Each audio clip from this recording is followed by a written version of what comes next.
Hello everyone. Hope आप सब अच्छे हो गए। आज का हमारा टॉपिक है कि इंटरनेट कैसे वर्क करता है। हम हर दिन यूट्यूब, गूगल और इंस्टाग्राम, फेसबुक न जाने कितनी हज़ारों वेबसाइट एक्सेस करते हैं। बस एक यूआरएल टाइप करते हैं और तुरंत वेबसाइट खुल जाती है। लेकिन सोचो, आपके कंप्यूटर को कैसे पता चलता है कि यूट्यूब पे सर्वर्स कहाँ पर हैं, और वो जब आप सिर्फ मिली सेकेंड्स में आप तक कैसे पहुँच जाता है। आज के वीडियो में हम देखेंगे कि बिहाइंड द सीन्स इंटरनेट कैसे वर्क करता है। सो इंटरनेट पर एक डिवाइस है, यूनिक एड्रेस होता है जिसे हम आईपी एड्रेस कहते हैं। ये बिल्कुल घर की पोस्टल एड्रेस की तरह है। जैसे अगर आपको एक दोस्त को लेटर भेजना है तो आपको उसका एड्रेस चाहिए होता है। वैसे ही अगर आपको यूट्यूब पे वीडियो देखना चाहते हो तो आपका कंप्यूटर को यूट्यूब का एक सर्वर आईपी एड्रेस पता होना चाहिए। फॉर एग्जांपल कि यूट्यूब पे सर्वर का आईपी एड्रेस कुछ ऐसे होता है 142.250.190.14। तो डीएनएस कैसे ट्रांसलेट करता है इन नंबर्स को। फॉर एग्जांपल youtube.com का हमारे पास आईपी एड्रेस है 142.250.190.14। अब प्रॉब्लम ये है कि हम इंसान नंबर्स याद करने में वीक होते हैं। हम youtube.com याद कर लेते हैं, लेकिन 142 ये जो आईपी एड्रेस है ये याद रखना बहुत मुश्किल होता है। यही काम अगर हमारे पास 1000 वेबसाइट्स है, हम 1000 एड्रेसेस याद नहीं कर सकते, तो हमने उनको एक नेम असाइन किया हुआ है जो कि एक यूनिक नेम होता है, जो डोमेन नेम सिस्टम हम बोलते हैं उसको।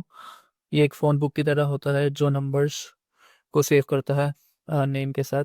और जब आप लिखते हो youtube.com तो बेसिकली वो इस आईपी एड्रेस पे रिक्वेस्ट भेजता है।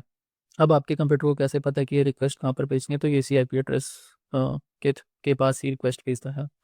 अब ये रिक्वेस्ट आगे फॉरवर्ड कैसे होती है सर्वर्स पर, तो बेसिकली ये रिक्वेस्ट फॉरवर्ड होती है पैकेट्स के थ्रू, और जिसे हम कहते हैं डिजिटल लेटर्स।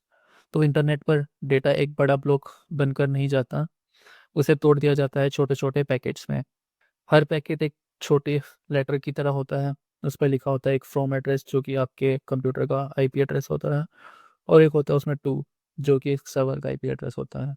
तो फॉर एग्जांपल अगर हम youtube.com हिट कर रहे हैं अपने वेबसाइट को, तो फ्रॉम एड्रेस होगा आपके कंप्यूटर का जिसका एक आईपी एड्रेस होगा, और टू एड्रेस होगा यूट्यूब के सर्वर्स का। तो यूट्यूब गूगल की कंपनी है तो बेसिकली वो गूगल का सर्वर होगा। उसके बाद हमारे पास रिक्वेस्ट ट्रेवल होती है थ्रू राउटर्स एंड आईएसपी। तो जब हमारे पास पैकेट्स घर से निकलते हैं तो सबसे पहले वो क्रॉस करते हैं आपका वाईफाई राउटर या फिर मोबाइल टावर, अगर आप 4G या 5G यूज़ कर रहे हो। फिर पैकेट्स जाते हैं आपके आईएसपी के पास। आईएसपी होता है इंटरनेट सर्विस प्रोवाइडर।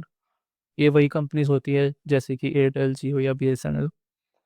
आईएसपी को समझ लो जैसे एक लोकल पोस्ट ऑफिस है जो आपके लेटर को दुनिया के किसी भी कोने तक भेज देता है। अब ये भेजता कैसे है? हमारे पास राउटर्स के थ्रू। सो आईएसपी के अंदर पैकेट्स को संभालते हैं राउटर्स। राउटर एक ट्रैफिक पुलिस की तरह होता है। हर पैकेट का एक एड्रेस पढ़कर डिसाइड करता है कि अगले स्टेप कहाँ भेजना है। अगर एक रास्ता जाम है तो राउटर उसे दूसरे एक फास्ट रास्ते से भेज देता है, मतलब हर पैकेट के लिए बेस्ट राउट चूज़ होता है। तो ये राउटर्स हमारे पास एक दूसरे से कनेक्टेड होते हैं। आपका आईएसपी मतलब इंटरनेट सर्विस प्रोवाइडर या फिर एयरटेल हो गया, आप कुछ भी यूज़ करते हो, सिर्फ एक राउटर नहीं होता, उसमें थाउजेंड्स ऑफ राउटर्स कनेक्टेड होते हैं एक बड़े नेटवर्क के साथ।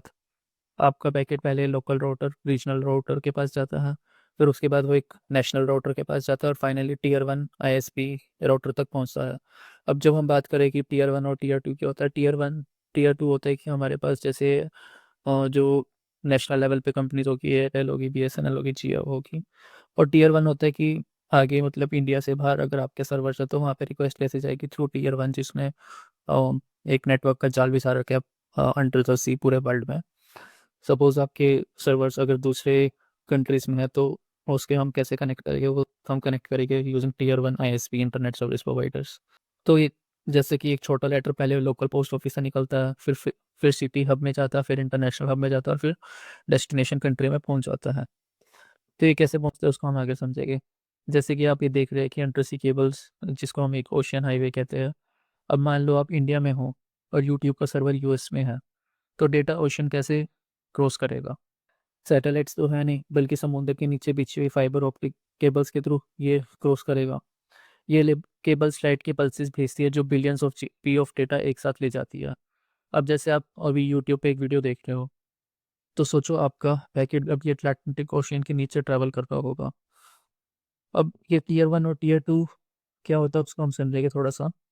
तो टियर 1 होता है हमारे पास इंटरनेट की जो बैकबोन होती है, उसमें हमारे पास टियर 1 आईएसपीज़ होते हैं, जैसे कि ये कंपनीज़ होगी एटी&टी, टाटा कम्युनिकेशंस, एनटीटी। सो जितना भी हमारे पास अंडरसी नेटवर्क बिछा हुआ वो टियर 1 कंपनीज़ ने हमारे पास सारा नेटवर्क बिछा रखा है। वैसे ही हमारे पास एक टियर 2 कंपनीज़ होती है, जो एक नेशनल लेवल पे होती है हर कंट्री में। ऐसी कंपनीज़ होती है जैसे इंडिया में जियो है, हमारे पास एयरटेल है और बीएसएनएल है। तो अब ये डेटा कैसे अराइव होता है डेटा सेंटर में। अब हमने रिक्वेस्ट करी थी youtube.com की, जो कि गूगल के डेटा सेंटर पर आती है हमारे पास रिक्वेस्ट। फाइनली हमारे पास आपका डेटा जो है वो एक डेटा सेंटर में पहुंच चुका है। यहाँ पे ये ह्यूज बिल्डिंग होती है जिसमें थाउजेंड्स ऑफ सर्वर्स लगे होते हैं। ये सारे सर्वर्स हैं, सही से हम रैक्स बोलते हैं, रैक्स के अंदर हमारे पास सर्वर्स हैं। ऐसे ही हमारे पास बहुत सारे डेटा सेंटर्स होते हैं और हर डेटा सेंटर में काफ़ी सर्वर्स होते हैं। तो जो ये ह्यूज बिल्डिंग है जिसमें थाउजेंड्स ऑफ सर्वर्स होते हैं, वो पावरफुल कंप्यूटर्स होते हैं। बेसिकली सर्वर्स ये कंप्यूटर ही होते हैं जो वेबसाइट्स और ऐप्स को रन करते हैं 24/7। जैसे गूगल का डेटा सेंटर्स मुंबई, सिंगापुर और यूएस में है। तो ये सर्वर्स काम क्या करते हैं हमारे पास। अ, ये सर्वर्स बेसिकली सर्वर आपका रिक्वेस्ट चेक करता है, शो मी यूट्यूब होम पेज। जो आपने रिक्वेस्ट करी थी कि आपने youtube.com हिट मारा है, तो आपका रिक्वेस्ट है कि आपको होम पेज उसको डिस्प्ले करना है। फिर उसका सीपीयू प्रोसेस करता है, डेटाबेस से कनेक्ट करता है और उस तरह से डेटा फेच करता है और वेब पेज रेडी करता है। लेकिन वो एक साथ नहीं भेजता, वो फिर से आपकी रिक्वेस्ट को थाउजेंड्स ऑफ पैकेट्स में या फिर मिलियंस ऑफ पैकेट्स में उसको डिवाइड कर देता है कि आपकी रिक्वेस्ट कितनी बड़ी है। और वो जो रिप्लाई करता है उसको पैकेट्स के फॉर्म में ही रिटर्न करता है। अब ये रिटर्न जर्नी कैसे बिगिन होती है। अब जब रिक्वेस्ट आपके पास फुलफिल हो जाती है डेटा सेंटर से सर्वर्स के थ्रू, तो हमारे पास एक अब फ्रॉम एड्रेस बन गया हमारे पास, जो कि यूट्यूब सर्वर का है, और टू एड्रेस बन गया जो आपके घर का एड्रेस है, घर के कंप्यूटर का एड्रेस है, वो आईपी एड्रेस हो गया। अब ये रिटर्न जर्नी हमारे पास बिगिन होती है। अब बनते हैं रिप्लाई पैकेट्स। अब फ्रॉम लिखा होता है यूट्यूब का आईपी एड्रेस और टू हो गया आपका जो घर का आईपी एड्रेस होता है।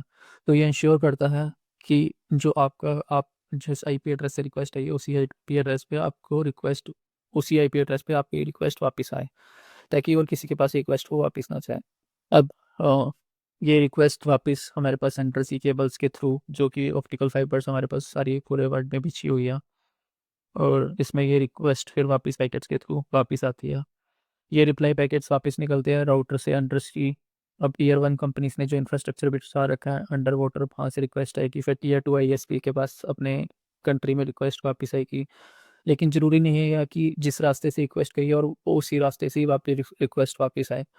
इंटरनेट हमेशा फास्ट और अवेलेबल राउट चूज़ करता है, तो जो भी उसको सबसे फास्ट राउट दिखेगा वो उसी राउट के थ्रू आपकी रिक्वेस्ट वापस रिटर्न करेगा।